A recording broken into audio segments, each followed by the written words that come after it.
But when it comes to training, like for a bike, so many people talk about like most of the training is like fighting. You get it from sparring and really getting in the mix. We see the same thing on a bike with a lot of the athletes. Ricky Carmichael was telling us the same thing. Do you look at your training being super important, you know, as much on a bike as it is in the gym? Or do you feel like really most of the best training you get comes on a bike? That's something that you got to figure out on and off the bike, because you don't want to go too hard in the gym and then be tired on the bike the next day when you're practicing too. Yeah. So I felt like my success this year came from off the bike.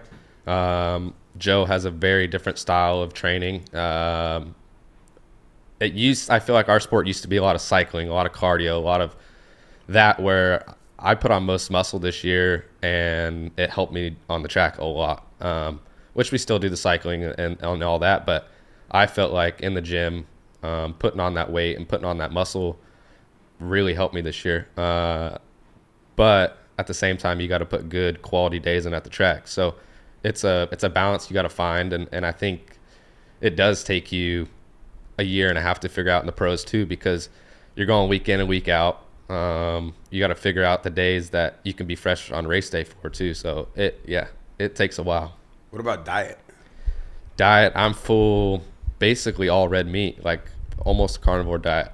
So I mix in a little calories and carbs here soon, but I'm all meat, all red meat. Multiple meals a day?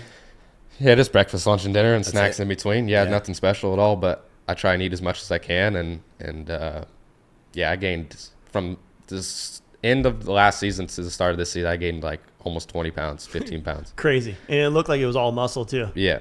Which like I said, like I think that's what helped me out a lot this year. For sure, just being stronger and being able to like have that weight to like move the bike where you want it to, and like put it in certain places. And like you said, like some of the dudes you race it against are bigger boys. Like they'll park you in a second. Yeah. And you guys like Chase Sexton, they're big. They carry a lot of muscle around, and he's one of the best right now. So like you said, all the guys back in the day used to just cycle all the time, and like they were riding a 450 and they're 125 pounds, 145 pounds. Where it's like I feel like that's changing now.